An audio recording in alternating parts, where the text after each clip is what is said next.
Un cordial saludo a los amigos y amigas de siempre. En la práctica, exceptuando la época presente, en el mundo árabe y musulmán se tiene constancia de las buenas relaciones históricas con las comunidades judías. No existió nunca discriminación alguna, ni holocausto, ni vulneración de los derechos humanos, ni genocidio alguno, al contrario. Los judíos siempre fueron bienvenidos en momentos de adversidad y protegidos en momentos del apogeo árabe, donde se desarrollaron conjuntamente. Véase su notable desarrollo de la comunidad judía en España, durante el dominio musulmán en el Andaluz, Sefarad, y luego de su expulsión forzada por los reyes católicos en 1492, donde fueron acogidos con benevolencia y amistad en el Imperio Otomano musulmán. Un caso bastante pintoresco y prácticamente desconocido en Occidente lo constituye la costumbre ancestral en Jerusalén que empezó en el siglo XII con la persecución de judíos y musulmanes en el reino latino de Jerusalén, fundado en 1099 por Godofredo de Bouillon y que continuó aún después de que fue recuperado en 1187, cayendo en desuso, hasta cuando empezaron los movimientos europeos de la recuperación de Palestina en 1896, con el manifiesto sionista de Teodoro Herzl y la formación del Estado judío, que fue seguido por influencias negativas en las otrora comunidades hermanas judías y musulmanas de Palestina, especialmente Jerusalén. La rivalidad palestino-israelí o judío-musulmana es reciente y la historia, aunque se quiera cambiar, pero no puede esconderse, indica que existió anteriormente un alto grado de hermandad y de unión compartiendo la misma historia y los mismos enemigos. Y aquí la costumbre vigente desde principios del siglo XII hasta finales del siglo XIX. Desde tiempos inmemoriales existía en Jerusalén una costumbre emocionante. Los niños judíos y musulmanes nacidos en el mismo barrio y en la misma semana eran tratados por su familia como hermanos de leche, una hermandad reconocida en la religión judía y en el mismo Corán. El niño judío era amamantado por la madre musulmana y el niño musulmán por la madre judía. Esta costumbre establecía relaciones íntimas y duraderas entre las dos poblaciones. La costumbre cayó en desuso casi entrando al siglo XX. Con esta referencia quiero refutar el mito de la enemistad tradicional entre judíos y árabes. La historia, hasta la funesta intervención en Oriente Medio por los europeos durante el siglo XIX, no había conocido conflictos serios entre ellos. Muy al contrario, estas dos ramas de la raza semítica habían vivido durante muchos siglos pacíficamente en Tierra Santa. El antisemitismo es una invención de Occidente. Tiene sus raíces en el mundo grecorromano y las primeras persecuciones de judíos tuvieron lugar en la Alejandrina helenística y se agudizó con la destrucción de Jerusalén por Tito, el emperador romano, en el año 70 después de Cristo. Se intensificaron durante el oscurantismo medieval de la Europa cristiana, cuando el pueblo judío fue difamado, atribuyéndoles el asesinato de Jesús y convirtiéndolos en un pueblo homicida y al hacer a Jesús Dios en un pueblo deicida, lo cual para los musulmanes es una mentira evidente. Cuando los cruzados conquistaron Jerusalén en el año 1099, pasaron a cuchillo no solo a los habitantes musulmanes, sino también y sobre todo a los judíos, incluyendo a los cristianos de distintas iglesias tradicionales dentro de la mismísima iglesia del Santo Sepulcro, en una de las matanzas más horrorosas de la historia. Y durante los siglos que siguieron, los países islámicos fueron refugio para sus hermanos judíos perseguidos en Europa.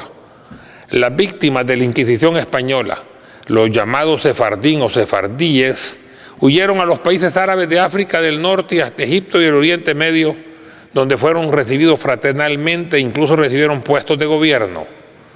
De la misma manera, este mundo árabe fue en el siglo XIX y XX refugio para los judíos que escaparon de las persecuciones en la Europa central y oriental, de aquellas horribles matanzas de Polonia y en Rusia y posteriormente del detestable holocausto nazi. Con toda razón, la Enciclopedia Hebraica en su edición española de 1936 podía decir: durante varios siglos los países islámicos fueron la verdadera salvación para los judíos europeos. Todavía entre las dos guerras mundiales en Marruecos y en Túnez, hasta después de 1945, hubo judíos que figuraron como ministros en los gobiernos árabes. Durante la Segunda Guerra Mundial, el rey de Túnez y el rey de Marruecos emplearon todos sus esfuerzos para proteger a sus súbditos judíos contra las leyes racistas del régimen del mariscal francés Pétain durante la Segunda Guerra Mundial. Y el autor judío Éric Rouleau escribió en el prólogo del autor sirio Sami al-Jundi, Juif and Arab, que como judío que pasó su infancia y su juventud entre los árabes, puedo atestiguar que el antisemitismo es completamente ajeno a las tradiciones y a la mentalidad de los pueblos de Oriente Medio. Por otro lado, ¿cómo pueden ser los árabes antisemitas si ellos son básicamente semitas también? Las relaciones entre los dos pueblos hermanos fueron envenenadas en Tierra Santa solo en este siglo XX y únicamente por las potencias europeas que dispusieron de un país que no les pertenecía. No obstante lo anterior, Israel es una realidad y el presente debe conceptuarse en que a la par de Israel se constituye un Estado palestino independiente y que reine en toda la región y en el mundo la paz, concordia, amor y justicia. Analizando la historia, la región que conocemos como Palestina ha sido desde la antigüedad una encrucijada de pueblos y civilizaciones. Los primeros pobladores provinieron de migraciones semíticas de la península arábiga hace más de 4.500 años, dando origen a la civilización cananea, fundando ciudades-estado la mayoría fortificadas, entre ellas Jericó y Jerusalén. Por eso es que se le llamó la tierra de Canaán.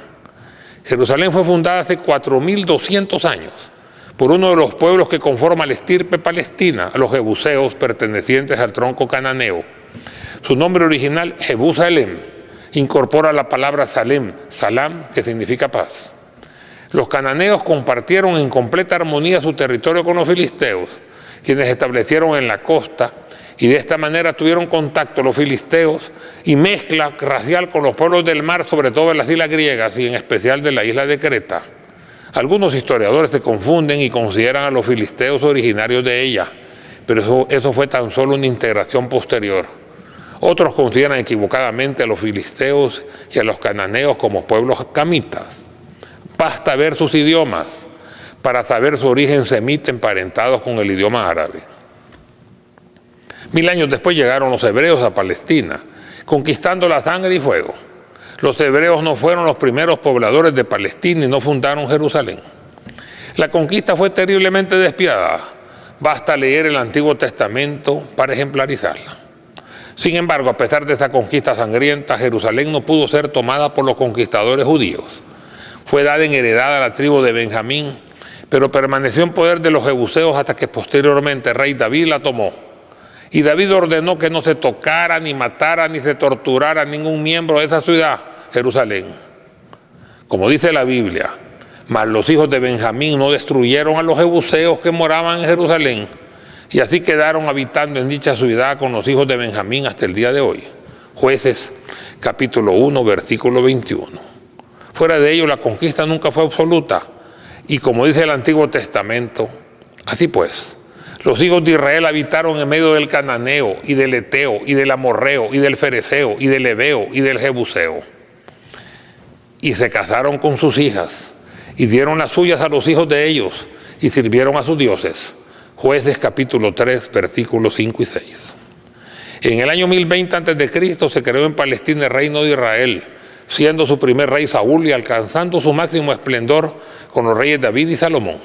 Hubo con dichos reyes de especial tolerancia y amplitud. Fueron reconocidos como profetas de Dios. De ahí el concepto árabe fundamental, que los déspotas y asesinos son siempre los mediocres. Después del reinado de Salomón, Israel se dividió en dos partes: el reino del norte con su capital Sabastia, que continuó llamándose Israel con 10 tribus, y el reino del sur llamado Judá o Judea con 2 tribus, Judá y Benjamín, manteniéndose entre los dos reinos una larga e irreconciliable lucha. En el año 622 a.C., Palestina fue invadida por los asirios, sometiendo el reino del norte a Israel. Los babilonios luego invadieron a su vez el reino de Judea el año 586 a.C. Y se llevaron cautivo a una gran parte del pueblo judío, que determinó lo que se conoce como el cautiverio de Babilonia. En ambas invasiones hubo una mezcla racial significativa, y en cuanto al cautiverio de Babilonia hubo también influencia religiosa y política. Los judíos dominados pero inmersos en la potencia mundial desde entonces, aprendieron el arte de infiltrarse e influir en las altas esferas políticas, cambiando de estrategia, ya que no es lo mismo mandar teniendo más fuerza que hacerlo siendo más débil. Y lograron influenciar tanto al imperio babilónico como el que le sucedió después, el imperio persa, logrando la repatriación del cautiverio. En Esdras, capítulo 2, versículos 1 al 7, se detallan los que volvieron del cautiverio, 60.000 varones aproximadamente, con propiedades y sus familias, y una nueva forma de pensar. Sin embargo, fueron únicamente los judíos de la tribu de Judá, una tribu, los que se mantuvieron firmes en su fe y tradiciones. Otra tribu, la de Benjamín, aún formando Judea, estaba mezclada totalmente con cananeos desde tiempos bíblicos, como lo explica la misma Biblia. Las otras 10 tribus perdieron su identidad, hasta el punto que se habla de las 10 tribus perdidas del pueblo de Israel, aunque en realidad no están perdidas, sino que se encuentran mezcladas con los palestinos históricos y con los otros pueblos vecinos de la zona.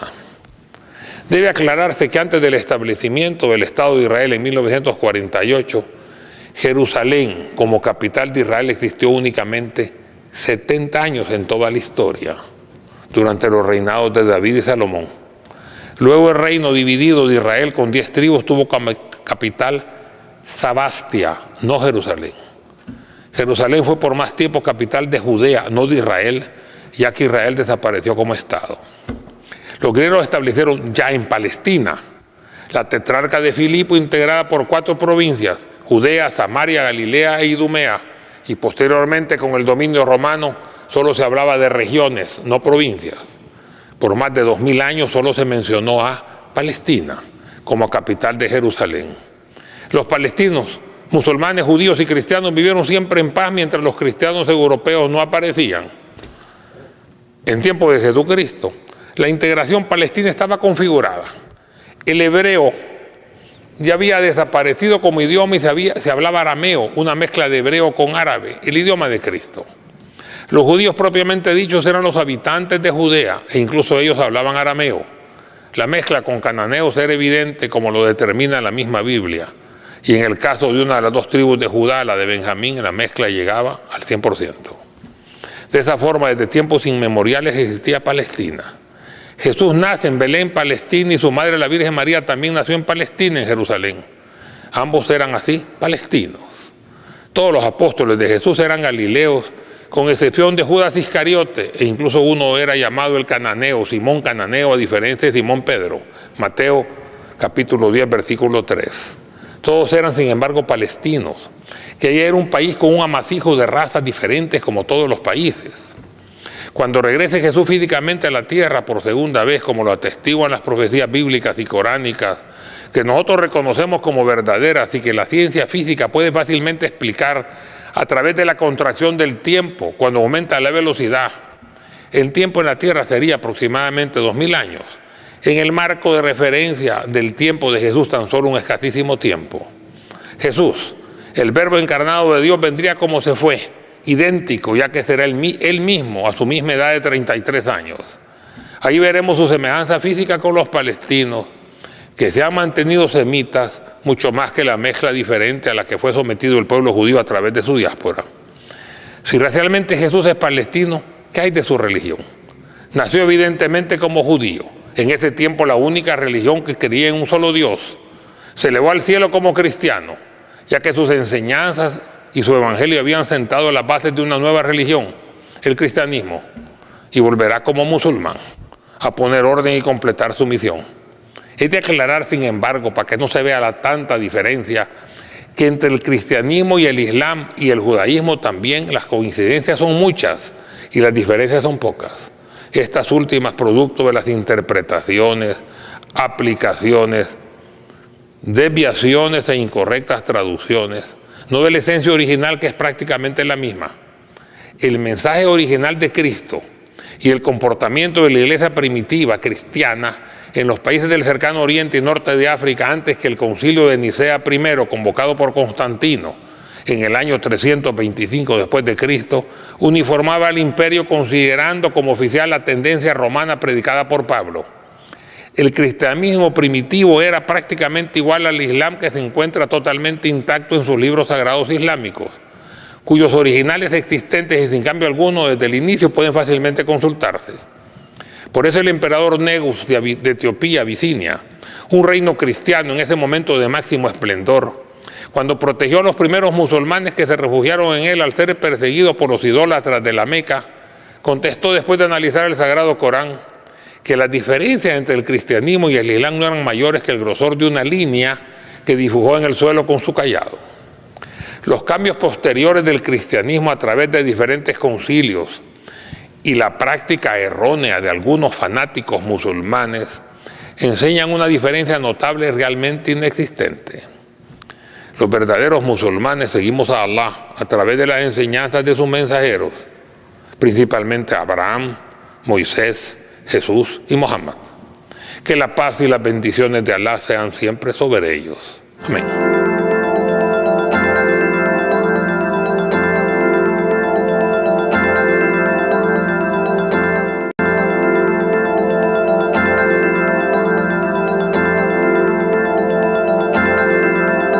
Cordial saludo a la estimable teleaudiencia. El tema que trataré este día necesita aclaración por aquello que se repite constantemente y no es correctamente lo que se dice. El tema es ahora: ¿los árabes y judíos fueron acaso enemigos históricos? El concepto admitido de un pleito histórico entre judíos y musulmanes es totalmente erróneo, ya que hasta épocas recientes existió una histórica convivencia entre ellos, siendo los judíos a veces los protegidos de los musulmanes y otras veces sus compañeros de infortunio. El erudito Ricardo H.S. Elía se hace la siguiente pregunta: ¿fue solo casualidad o mero pragmatismo el hecho de que un califa cordobés como Abderrahmán III tuviese en la figura del judío Hasdai ibn Shaprut a su mejor ministro y médico, y que otros judíos se convirtieran en los visires más poderosos de Granada? ¿Fue resultado del azar el hecho de que viajeros judíos como Benjamín de Tudela o Jacobo de Ancona recorrieran casi todo el mundo árabe durante los siglos XII y XIII sin salvoconductos y sin ningún tipo de trabas o cuestionamientos? Los ejemplos de la convivencia entre judíos y árabes en el Andalus, Sefarad, Andalucía, abruman por su número y hablan a las claras de que judíos y árabes eran parte activa e integrada de una sociedad pluralista basada en la creencia de que unos y otros eran hijos del mismo Padre. La historia aporta la esperanza que hoy nos ofrece la política. En la Edad Media, la civilización musulmana, que entonces brillaba por el dinamismo y el prestigio de su filosofía, su literatura y sus ciencias, ejerció una gran influencia sobre la cultura judía. En aquella época, sabios, eruditos, poetas y literatos judíos escribieron en árabe la mayoría de sus obras. La autoridad omeya les permitía el libre ejercicio de su culto en la sinagoga, su nuga. En la Granada sirí, el jefe del consejo de la comunidad era el famoso visir judío Samuel ben Nagrallah. Los Banu Nagrallah fueron muy versados en las letras árabes y, según los historiadores árabes, su magnífica biblioteca de Granada contenía todas las disciplinas islámicas. Donde mejor se patentiza la simbiosis judeo-arábiga es en los escritos de tres maestros de la poesía hispano-hebraica: el Shlomo ibn Gabirol, Moshe ibn Ezra y Yehuda ha-Leví. Entre los judíos del Emirato Nasrí encontramos a letrados como Abraham Gavison. También había grandes especialistas en liturgia como los malagueños Abraham ben Meir Abisamra y Jaim ben Ismelis. Este último viajó a Argel en la primera mitad del siglo XV para consultar con el célebre rabino Simón ben Semán ben Durán, de origen mallorquín. Otros grandes sabios: Hasdai ben Ishaq, que era un médico brillante; Sulaimán ben Yahya, conocido como Ibn Jibir; Abu al-Fadl Hasdai, habitante de la ciudad de Zaragoza; el sevillano Abu Ishaq Ibrahim ben Sahel al-Ishbili al-Israeli, de origen judío, fue un notable poeta que se destacó en el estudio de las ciencias coránicas y llegó a ser secretario del gobernador de Ceuta, Abi Ali ibn Halas. Maimónides fue un sabio judío que hablaba y escribía en árabe y que se convirtió en médico personal y protegido del último califa fatimí, Al-Adid, y del sultán Saladino, que reconquistó Jerusalén para el Islam en 1187. Incluso las influencias del sufismo sobre la cábala son notorias.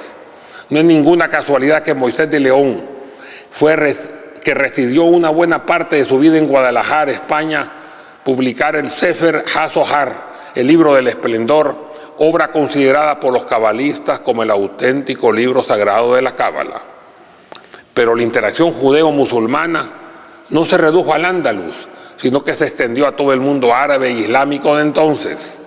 Citemos los casos de Saída Gaón, un sabio judío radicado en Bagdad y su contemporáneo al-Israeli, el célebre oculista y filósofo judío nacido en Egipto, que ejerció en la ciudad de Cairán, Túnez. En el oriente, Rashid el-Din, nacido en el seno de una familia de médicos judíos de Hamadán, Irán, médico, promovió la construcción de hospitales e importantes edificios. Manuel Brudo, llamado a veces Brudos Lusitanos, un criptojudío portugués que escapó de Portugal en 1530 y que al llegar a Estambul, Turquía, pudo practicar el judaísmo con entera libertad. Moshe Hamon y Musa Yalinus al-Israeli fueron dos eminentes médicos judíos. En el siglo XVI, numerosos judíos bajo la protección árabe musulmana llegaron a Jerusalén. En 1535, David Rossi, un judío italiano, observó que los judíos ocupaban puestos incluso en el gobierno, algo que resultaría inconcebible en la Europa de aquel entonces. Él decía: aquí no estamos en el exilio como en nuestro país, en Europa. Aquí los guardianes de las aduanas y los peajes son judíos. No hay impuestos especiales para los judíos. Los tribunales protegían a los judíos y aceptaban su testimonio. Joseph Nassí, un judío portugués bautizado a la fuerza, se instaló en Estambul a partir de 1554, donde pudo practicar libremente sus creencias judías, etc. Un fenómeno poco conocido, pero no por eso menos trascendente, es la aparición de una pléyade de especialistas de origen judío de diversos países árabes, y también no solo en cultura general, sino que en temas árabes e islámicos en el siglo XIX, que se encuentran por centenares. Judíos y musulmanes pagarían un alto precio por esta afinidad. La unidad política, económica, cultural y religiosa de los judíos y musulmanes en Al-Ándalus, del 711 a 1492. Durante las cruzadas de 1099 a 1291 y a lo largo de la historia del Imperio Otomano, 1299 hasta 1909, hizo nacer las fobias antisemitas entre los europeos. El judío como aliado del musulmán era algo inconcebible para la paranoia que asolaba la Europa alto medieval. Los cruzados veían a los judíos muy parecidos a los musulmanes en costumbres y creencias. El culto a un solo Dios en lugares desprovistos de símbolos e imágenes. La práctica de la circuncisión, la no ingestión de carne de cerdo, su preocupación por la higiene, etc. La matanza de judíos por los cruzados en Alemania durante 1096 constituyeron los primeros antecedentes de una enfermedad incurable aparecida en Europa, el antisemitismo contra judíos y árabes, con énfasis en los judíos hasta 1944 y con énfasis en árabes y musulmanes después de esa fecha. Lo demás es historia reciente. En la práctica, exceptuando la época presente, en el mundo árabe y musulmán se tiene constancia de las buenas relaciones históricas con las comunidades judías. No existió nunca discriminación alguna, ni holocausto, ni vulneración de los derechos humanos, ni genocidio alguno. Contrario a Europa, los judíos siempre fueron bienvenidos en momentos de adversidad en el mundo árabe musulmán y protegidos en momentos del apogeo árabe donde se desarrollaron conjuntamente. Vimos un notable desarrollo de la comunidad judía en España durante el dominio musulmán en el Andaluz, Sefarad, y luego de su expulsión forzada en 1492, fueron acogidos con benevolencia y amistad en el Imperio Otomano musulmán. Fuera de ello, un caso bastante pintoresco y prácticamente desconocido en Occidente lo constituye la costumbre ancestral en Jerusalén que empezó en el siglo XII, con la persecución de judíos y musulmanes en el Reino Latino de Jerusalén, fundado en 1099 por Godofredo de Bouillon y continuó aún después de que éste terminara en 1187, cayendo en desuso hasta cuando empezaron los movimientos europeos de la recuperación de Palestina en 1896, con el manifiesto sionista de Teodoro Herzl y la formación del Estado judío, que fue seguido por influencias negativas en las otrora comunidades hermanas judías y árabes de Palestina, especialmente Jerusalén.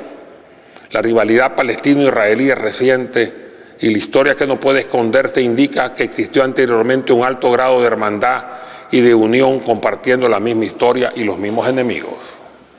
He aquí la costumbre, vigente desde principios del siglo XII hasta finales del siglo XIX en el mundo musulmán, especialmente Jerusalén. Desde tiempos inmemoriales existía en Jerusalén una costumbre emocionante.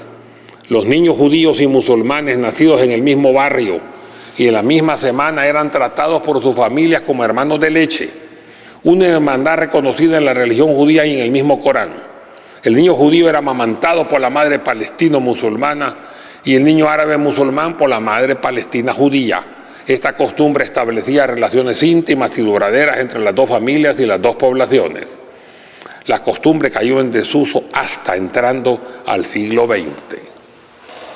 Con esta referencia quiero refutar el mito de la enemistad tradicional entre judíos y árabes que se repite en los medios de comunicación recientes.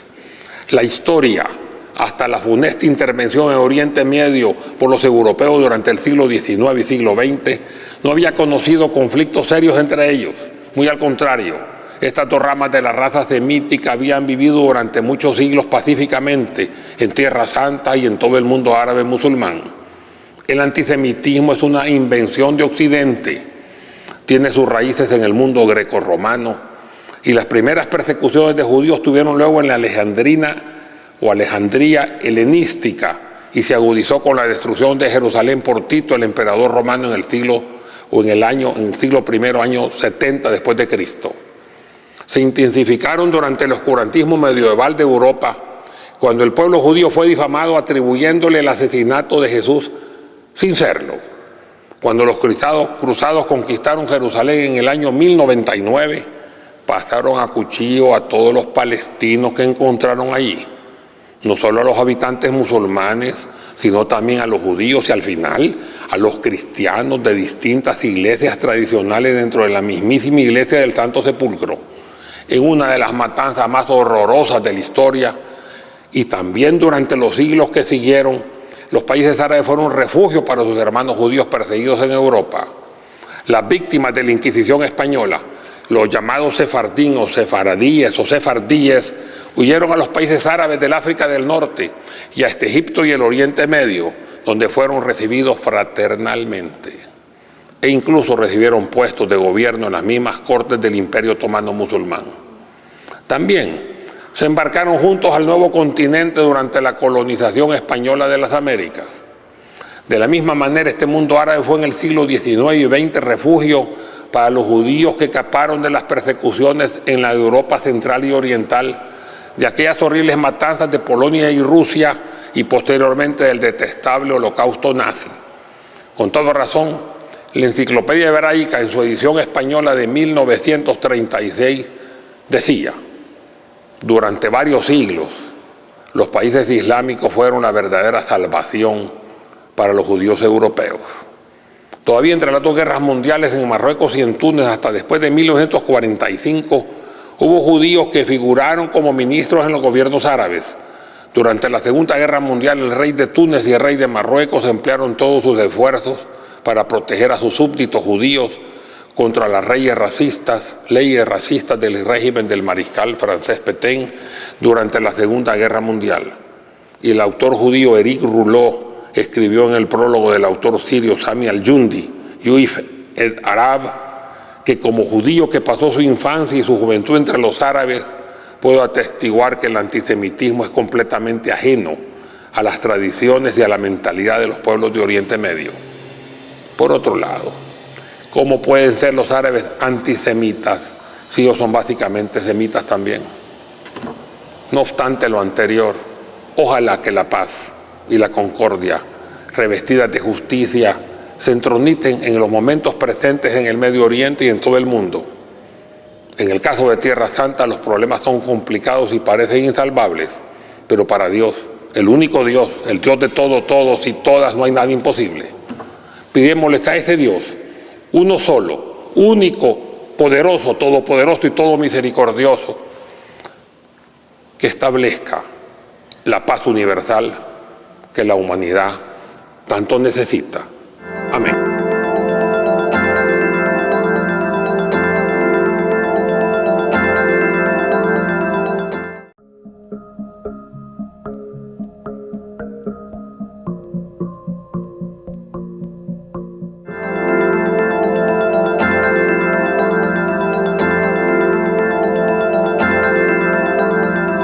Un cordial saludo a los amigos y amigas de siempre. No solo la Virgen de Guadalupe, sino también muchas más, como la Inmaculada Concepción de María, la Virgen de la Caridad del Cobre, la Virgen del Pino, la Virgen de la Cabeza, la Virgen de las Canarias, la Virgen Medalla Milagrosa, la Virgen de las Veraneras, la Virgen Madre Protectora, Nuestra Señora de la Merced, la Virgen de las Angustias, la Virgen del Carmen, la Virgen María Auxiliadora, la Virgen de Luján, la patrona de los niños, etcétera, etcétera, aparece con una media luna a los pies de ella. Si fuera, como dice una leyenda, que es el sometimiento musulmán a los pies de la Virgen, la media luna estaría quebrada o asimétrica o destruida. La media luna perfectamente simétrica no da la impresión de sometimiento, sino de sostén a la Virgen. El Islam es una religión que venera a la Virgen con sumo respeto y que reconoce, desde antes del catolicismo, la Inmaculada Concepción de María, reconocida en el Corán desde el siglo VII. El catolicismo lo reconoció hasta el siglo XIX, aproximadamente 1200 años después. No hay ninguna otra religión que reconozca la Inmaculada Concepción de María, con excepción del catolicismo y del Islam. Algunas iglesias protestantes cristianas incluso denigran a la Virgen María, con el silencio cómplice de muchos católicos, sin adorar a la Virgen, ya que la adoración latría es solamente para Dios. Los musulmanes de Occidente se encargarán, y eso se verá en el próximo futuro, de defender a la Virgen de los ataques alevosos de algunos cristianos no católicos, incluyendo algunos agnósticos y otros ateos, todos actuando como iconoclastas, quienes aumentarán sus ataques contra ella, quebrando las imágenes y con golpes contundentes, sobre todo en la cara y manos, los únicos lugares visibles. Los musulmanes no tenemos imágenes, pero no podemos profanar templo ni religión alguna. Y los católicos en su mayoría no dirán nada. Y aunque algunos dirán algo, no harán nada para evitarlo.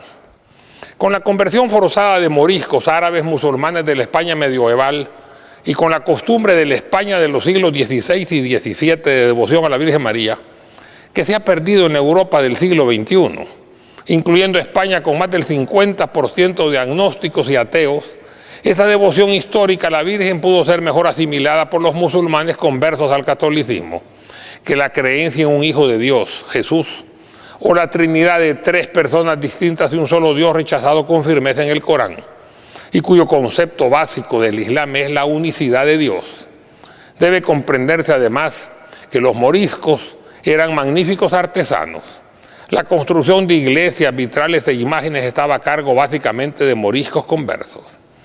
Lo mismo se verá en este siglo XXI con una iglesia católica mayormente apática a esa veneración mariana que el Papa Juan Pablo II fomentó, pero que ahora se lo ha cambiado por una adoración cristocéntrica, similar a las iglesias protestantes, salvo excepciones. En Apocalipsis, capítulo 12, versículos del 1 al 6 leemos: apareció en el cielo una gran señal, una mujer vestida del sol con la luna debajo de sus pies y sobre su cabeza una corona de 2 estrellas. Segundo, y estando encinta, clamaba con dolores de parto en la angustia del alumbramiento. Tercero, también apareció otra señal en el cielo. He aquí un gran dragón escarlata que tenía 7 cabezas y 10 cuernos y en sus cabezas 7 diademas. 4. Y su cola arrastraba la tercera parte de las estrellas de los cielos y las arrojó sobre la tierra. Y el dragón se paró frente a la mujer que estaba para dar a luz, a fin de devorar su hijo a su hijo tanto como naciese. 5. Y ella dio a luz un hijo varón, que regirá con vara de hierro a todas las naciones. Y su hijo fue arrebatado para Dios y para su trono. 6. Y la mujer huyó al desierto, donde tiene lugar preparado por Dios para que ahí la sustenten por 1260 días. Y luego en el versículo 13 y 14 continúa. 13. Y cuando vio el dragón que había sido arrojado a la tierra, persiguió a la mujer que había dado a luz el hijo varón. 14. Y se le dieron a la mujer las 2 alas del gran águila, para que volase de delante de la serpiente al desierto, a su lugar, donde es sustentada por un tiempo y tiempos y la mitad de un tiempo. La mujer vestida del sol es la Santísima Virgen María. La luna bajo sus pies representa el Islam y el desierto, su lugar, representa el mundo árabe, donde será protegida de Satanás y sus secuaces que la tratarán de denigrar en los días postreros. Su hijo varón es Jesucristo, que sí será ponderado y elevado por la cristiandad. Es la Virgen la que será abandonada, pero el Islam tomará su papel de protector. Un devoto católico, participante asiduo a un grupo de estudio y fortificación del catolicismo, curioso y tal vez temeroso, de este capítulo 12 del Apocalipsis, donde aparece la preeminencia del Islam en el próximo futuro en la defensa de la Santísima Virgen María, le preguntó a un dirigente religioso católico sobre ello, y a lo cual recibió como respuesta lo siguiente: no te preocupes, el capítulo 12 del Apocalipsis ya ha sido abrogado, ya no se usa. Y eso que Jesús en Mateo lo dijo claramente, que ni una tilde o ni la más pequeña letra del alifato, la letra Yud, puede quitarse de la Biblia. Y ahora hasta eliminan un capítulo entero, lo cual es práctica común a través de la historia. Yo tengo 84 Biblias, todas diferentes, hasta una que menciona que es una nueva versión, debidamente corregida, revisada y aumentada. Alguien puede decir que son solo traducciones, pero el problema se complica porque no existe original alguno para confrontar, y así las copias diferentes tienen igual valor. Mi amigo, el doctor Franklin López y López, un ciudadano ejemplar y ferviente católico, que en paz descanse, recibió una revelación de Jesús y la Virgen María en un estado de somnolencia antes de una operación harto difícil, que de ser exitosa le prolongaría la vida con salud plena por algunos años más. La operación fue un éxito, y tanto oralmente como en forma escrita difundió el mensaje que había recibido. Debería de construirse un santuario católico a la Virgen de Fátima, en el Cerro de las Pavas. Es cierto que hubo oposición, pero no hay obstáculo que no pueda vencerse con voluntad y perseverancia. Franklin tuvo la perseverancia, pero la alta dirigencia católica no tuvo la voluntad necesaria y manifestó muchos más problemas que deseos para hacerlo. Franklin murió hace casi 10 años, pero logró tirar la semilla, lo cual yo incluso, siendo musulmán practicante, la retomé e hice varios programas de aclarando conceptos sobre este tema. La oposición de algunos estratos del poder civil fue manifiesta. Incluso un diputado me escribió diciéndome: dele gracias a Dios que yo vivo en El Salvador, porque en mi país me hubieran matado, sin percatarse que yo soy salvadoreño por nacimiento como él. Si es porque yo tengo ascendencia extranjera, todos los salvadoreños la tenemos porque alguna vez todos fuimos extranjeros. El diputado que me interpeló, por ejemplo, es ladino. Esto es mezcla de español con indio, pero adaptada a la cultura del conquistador. Hago la salvedad que yo no soy ni clasista, ni racista, ni elitista. Solo hago el análisis genético. Incluso los pueblos originarios del Salvador, pipiles, mayas y lencas, vinieron primero de México, y estos a su vez de China y Mongolia, cruzando el estrecho de Bering durante la glaciación que unió América con Asia con un puente de hielo de 80 kilómetros. Incluso la mezcla española, sobre todo la que fue afecta al mestizaje, ya venía con sangre árabe y judía, sobre todo con los técnicos y artesanos que en gran cantidad poblaron América. Generalmente al hidalgo español, el trabajo manual, incluyendo el comercio, lo consideraban despreciable. El hidalgo puro dio origen al criollo, que no se mezclaba, al menos no formalmente.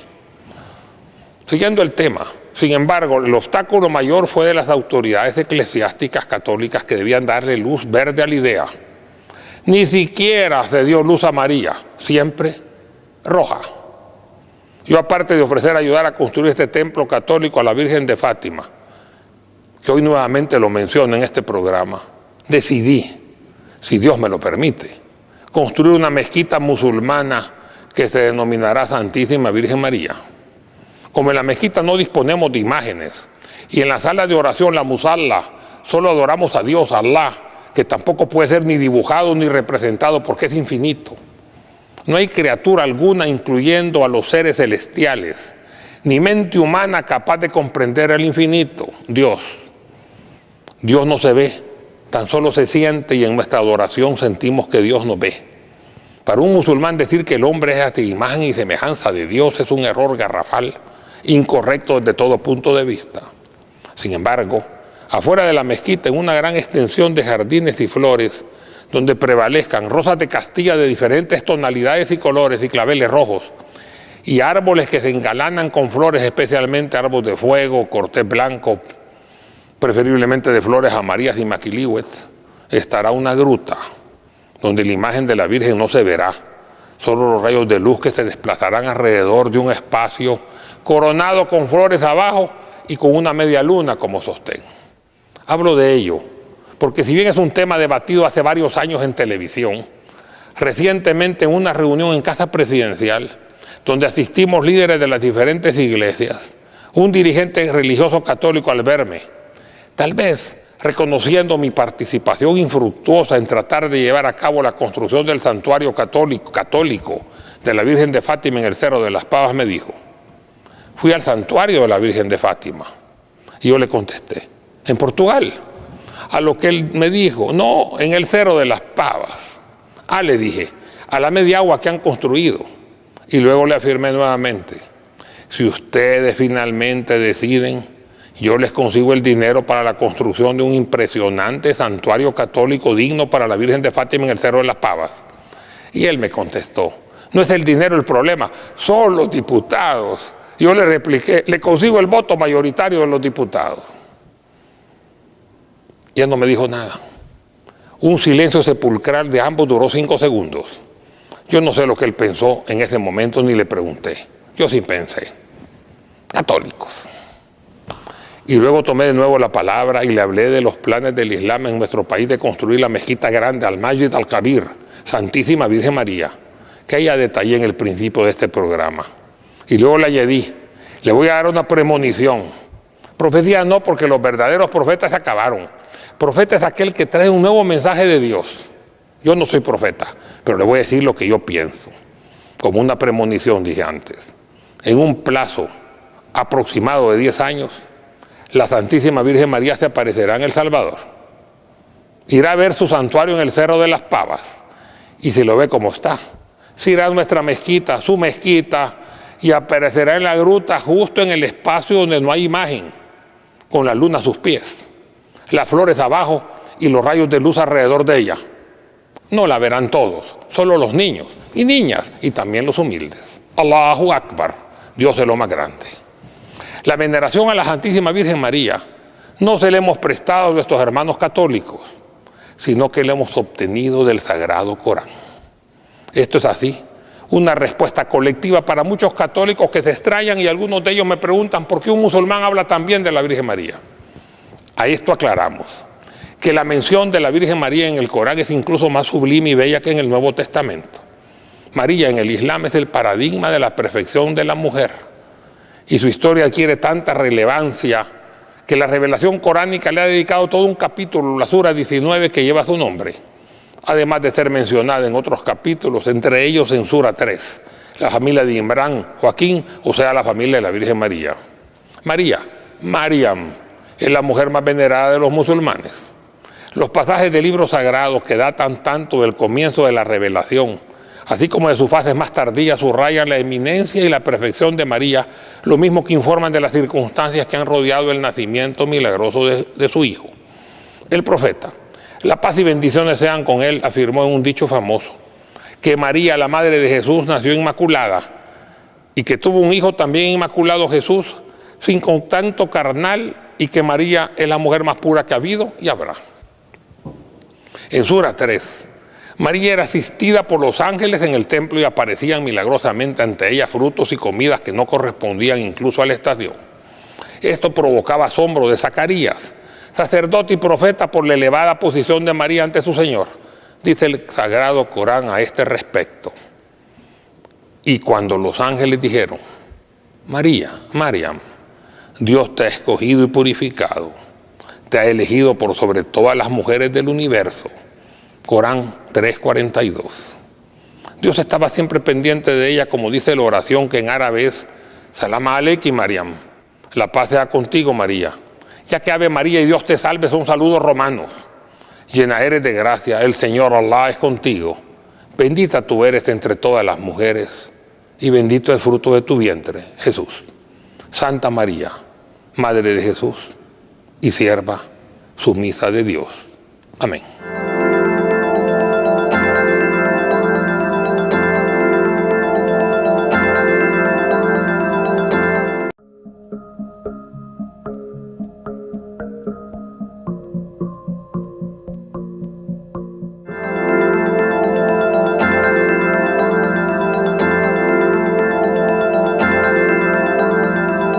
Un cordial saludo a todos los amigos y amigas de Aclarando Conceptos.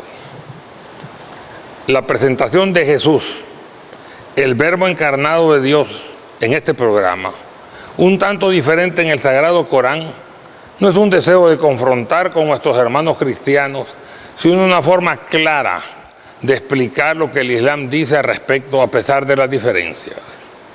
Según el Sagrado Corán, Dios concedió a Jesús milagros que apoyaban la veracidad de su prédica y curaba a los enfermos leves y graves, leprosos y paralíticos con el poder que provenía de Dios e incluso resucitaba muertos.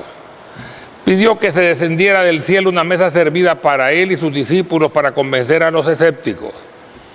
Habló en la cuna defendiendo a su madre María de las acusaciones falsas de infidelidad y predicó el Evangelio. Palabras de Allah a través de Jesús, pero a pesar de esos prodigios no creían en él. Algunos lo divinizan por su nacimiento sin padre, aunque se olvidan del nacimiento de Adán sin madre y sin padre, que Dios creó solo diciendo sé y fue, y de la creación de Eva que nació sin madre. Aceptar a Isa, Jesús, es parte importante de la fe islámica. La fe en él es indispensable. Quien no lo acepta como mensajero de Dios y por lo tanto no acepta su palabra, no puede aceptar a Mohammed, y quien cree verdaderamente en él no puede dejar de creer en Mohammed. Y Jesús anunció que Mohammed vendría después de él, y cuando Jesús dijo, a Isa ben Mariam, Jesús el hijo de María, oh israelitas, ciertamente yo soy el apóstol de Dios enviado a vosotros, corroborándoos de cuanto de la Biblia me precedió y al briciante de un apóstol que vendrá después de mí y cuyo nombre es Ahmad, Paracleitos. Sagrado Corán 61:6. Si me amáis, observaréis mis mandamientos. Yo regresaré al Padre y Él os dará otro consolador. Santa Biblia, Juan 13:16. Esta palabra tiene nombres diferentes en distintas Biblias. Espíritu de la verdad, defensor, abogado, consolador, confortador, etc. Pero en la versión griega era Paracleitos, cuya traducción al árabe es Ahmad o Mohammed.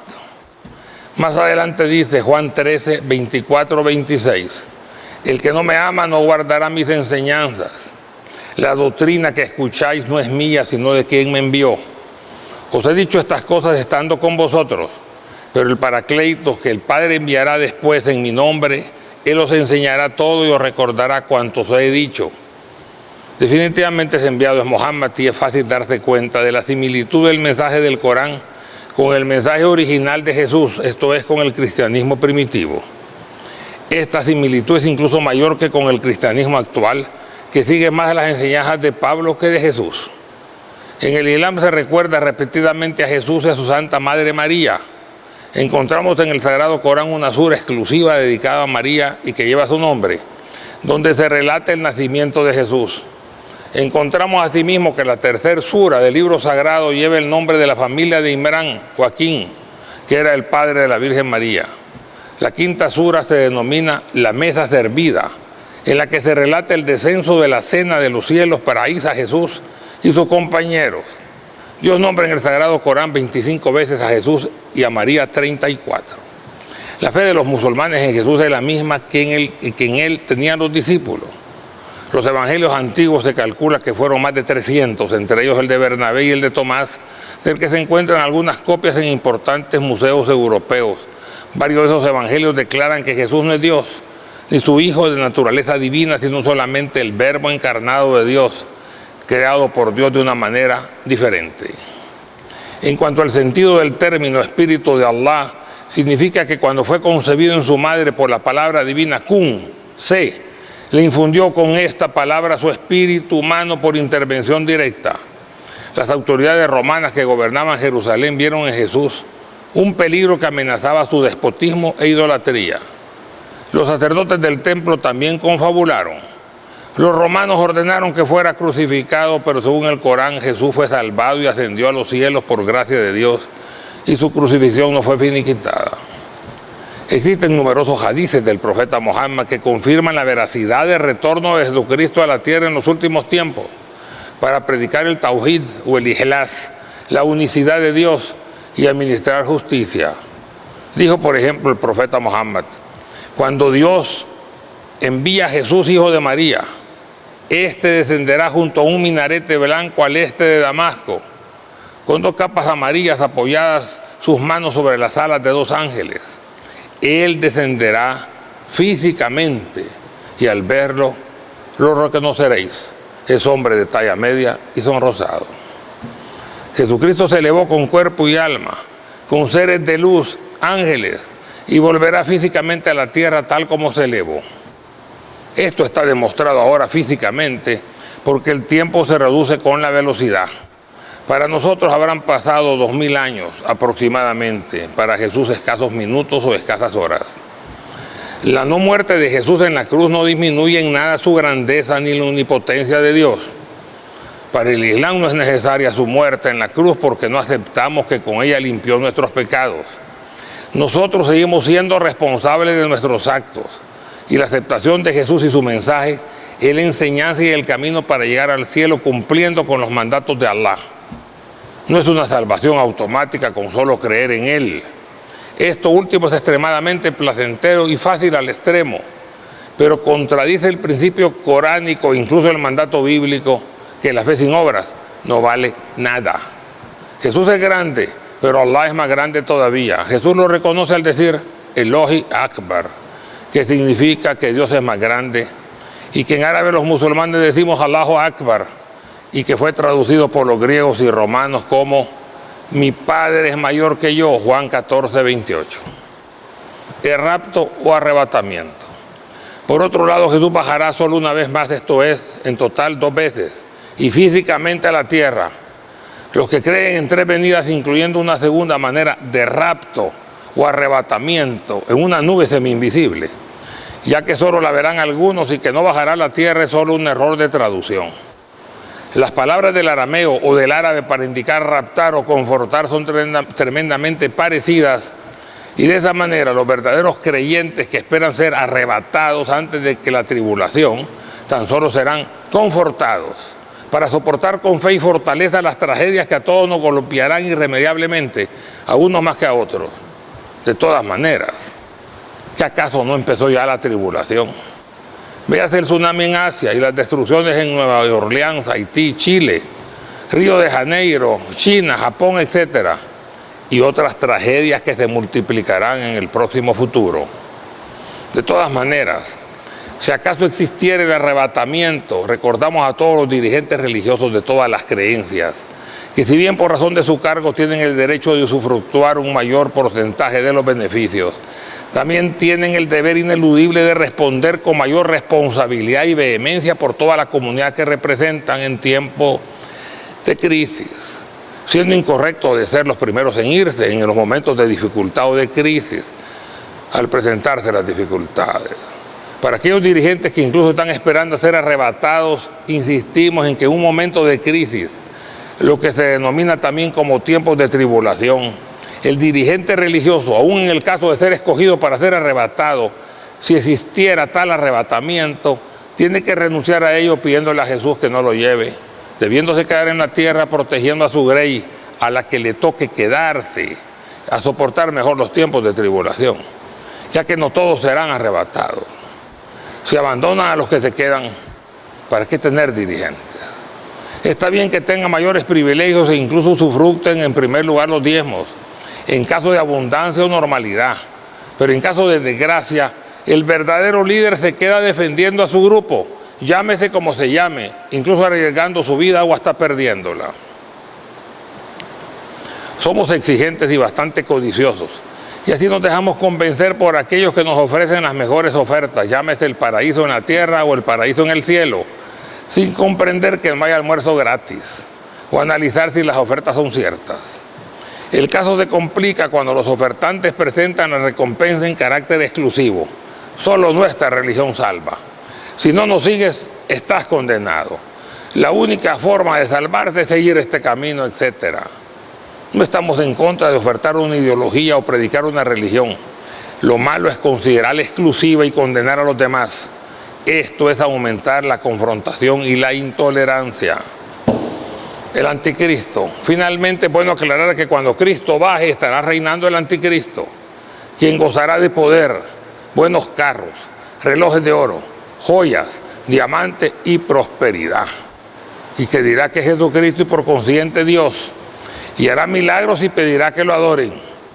El verdadero Jesús bajará en el Oriente Medio igual que como se fue, y será humilde y dirá que tan solo es un enviado de Dios, su siervo y mensajero. Si se enseña que Dios ama el oro, el dinero y la prosperidad, ¿a quién seguiréis?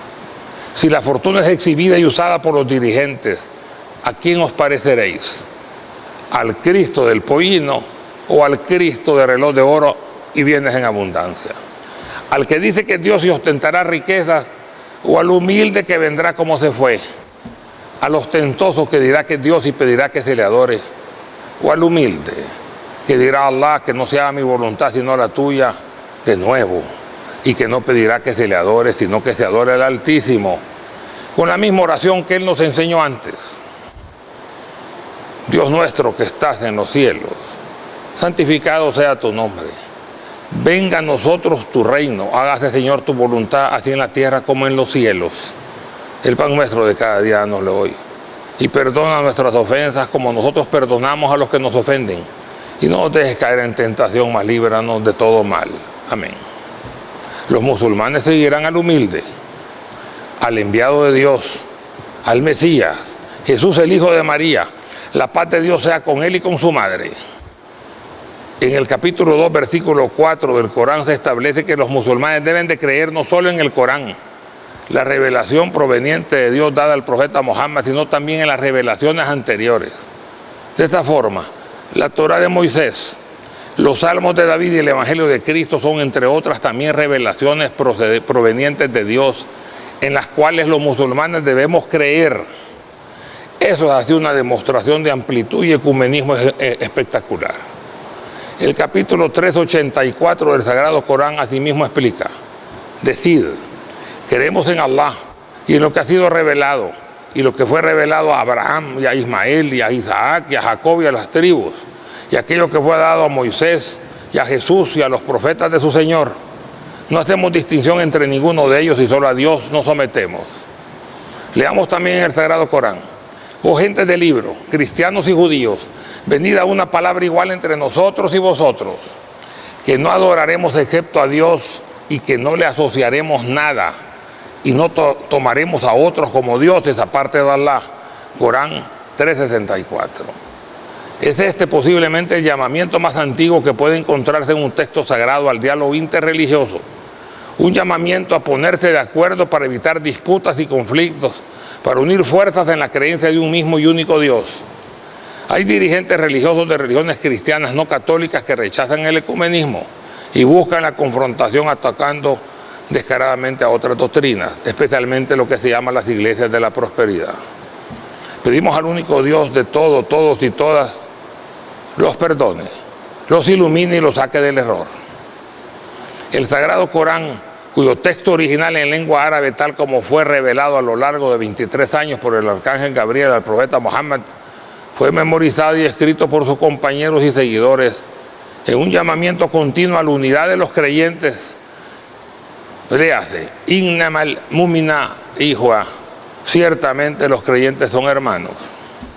Y más adelante dice, ciertamente aquellos que creen, y los judíos y los cristianos y los sabeos, quienes crean en Dios y en el último y obren rectamente, tienen su recompensa junto a su Señor.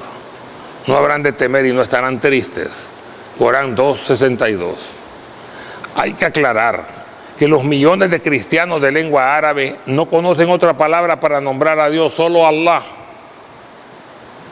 Alá no es así el Dios de los musulmanes, es el mismo y único Dios de todos y todas, y es un término semítico usado en árabe y también con algunas diferencias fonéticas vocálicas en hebreo y arameo para indicar el nombre del uno y único Dios. Fuera de ello, el Islam nos ofrece la salvación automática con solo creer, ya que la fe sin obras no vale nada. Sin embargo, ofrece un camino real y auténtico para actuar correctamente, con un premio real para esta vida y la otra. De esta forma, si bien la oferta no es tan tentadora, es sincera y llena de verdad.